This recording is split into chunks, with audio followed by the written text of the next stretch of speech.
Hi viewers, welcome to TAMIL360 TV. வெற்றில விருந்து முடிஞ்சதுக்கு அப்புறம் செரிமானத்துக்கு மட்டும் யூஸ் பண்ற பொருள் இல்ல.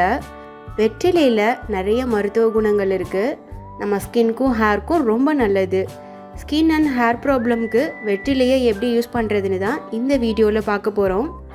பிம்பிள்ஸ் ப்ராப்ளம் இருக்கவங்க 10 வெற்றிலையை எடுத்து 1-2 நறுக்கி 2 கப் தண்ணியில் ஊற விடணும். அந்த தண்ணியை எடுத்து பிம்பிள்ஸ் இருக்க இடத்துல நல்லா தேய்ச்சி கழுவணும். இதை ரெகுலராக செஞ்சுட்டு வந்தால் பிம்பிள்ஸ் மறைஞ்சிரும். ஃபேஸில் இருக்க தடிப்பு, வீக்கம், தேமல் இந்த மாதிரி பிரச்சனைக்கு வெற்றிலையை இடித்து அந்த சாறு கூட மஞ்சள் சேர்த்து அந்த இடத்துல தடவலாம். தினமும் 2 டைம் செஞ்சுட்டு வந்தால் ஃபேஸில் இருக்க தடிப்பு, வீக்கம் எல்லாமே சரியாயிரும். வெற்றிலை ஃபேஸ் பேக் எப்படி ரெடி பண்ணுறதுன்னு பார்க்கலாம்.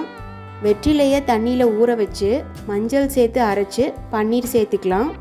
இதை ஃபேஸ்க்கு, கழுத்துக்கு தடவி 10 நிமிஷம் கழித்து ஃபேஸை வாஷ் பண்ணால் இன்ஃபெக்ஷன் வராமல் ஃபேஸ் அழகாக பளிச்சுன்னு இருக்கும். முடி உதிர்ற பிரச்சனைக்கு வெற்றிலையை நல்லெண்ணெய் கூட கலந்து யூஸ் பண்ணலாம்.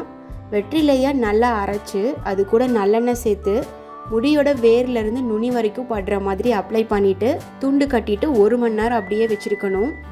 அதுக்கப்புறம் வெதுவெதுப்பான தண்ணியில் முடி அலசிக்கலாம். மாதத்துக்கு ஒரு தடவை செஞ்சுட்டு வந்தால் முடி உதிர்றது குறைஞ்சி நல்லா வளர ஆரம்பிக்கும்.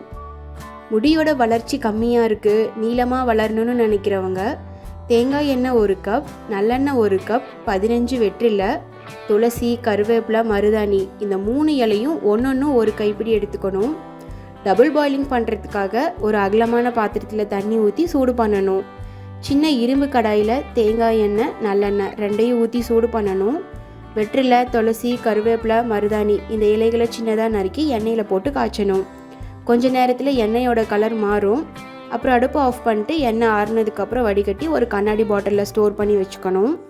இந்த எண்ணெயை தினமும் முடிக்கு அப்ளை பண்ணிட்டு வந்தால் முடியோட வளர்ச்சி அதிகமாகும். பேன், பொடுகு தொல்லை இருக்கிறவங்களுக்கு முடியோட அடர்த்தி குறைஞ்சிட்டே வரும். அதுக்கு என்ன பண்ணணும்னா 10 வெற்றிலை, கொஞ்சம் வேப்பிலை 2ஐயும் மைய அரைச்சி பேஸ்ட்டாக ரெடி பண்ணிக்கணும். தலை முழுசாக அப்ளை பண்ணிவிட்டு 1 மணி நேரம் கழித்து தலைக்கு குளிச்சுக்கணும். குழந்தைங்கள்லேருந்து பெரியவங்க வரைக்கும் எல்லாருமே இந்த பேக் யூஸ் பண்ணலாம். பேன், பொடுகு தொல்லையும் இருக்காது, முடியும் நல்லா வளரும். வெளியில் போயிட்டு வரனால நம்ம முடியில் இருக்க அழுக்கு, தூசு எல்லாம் சேர்ந்து தான் பொடுகு பிரச்சனையாக வருது. வாரத்துக்கு 2 தடவையாவது கண்டிப்பாக தலைக்கு குளிக்கணும். அடிக்கடி ஷாம்புவை மாற்றி யூஸ் பண்ணாமல் ஒரே ஷாம்புவை யூஸ் பண்ணால் முடியும் ஆரோக்கியமாக இருக்கும். ஸ்கின் அண்ட் ஹேர் ப்ராப்ளம் இருக்கவங்க வெற்றிலையை இந்த மாதிரி ட்ரை பண்ணி பார்த்துட்டு உங்களோட ஃபீட்பேக்கை கமெண்ட் பண்ணுங்கள். இந்த வீடியோ உங்களுக்கு பிடிச்சிருந்தா நீங்கள் விரும்புகிற ஒருத்தருக்கு இந்த வீடியோவை வாட்ஸ்அப்பில் ஷேர் பண்ணுங்கள். TAMIL360 டிவியை சப்ஸ்கிரைப் பண்ணலன்னா இப்போவே கீழே இருக்க ரெட் கலர் பட்டன் அழுத்தி சப்ஸ்கிரைப் பண்ணிக்கோங்க. நாங்கள் அப்லோட் பண்ணுற வீடியோஸை உடனுக்குடன் தெரிஞ்சுக்கணும் அப்படின்னா மறக்காமல் பக்கத்தில் இருக்க பெல் ஐக்கானையும் கிளிக் பண்ணிக்கோங்க.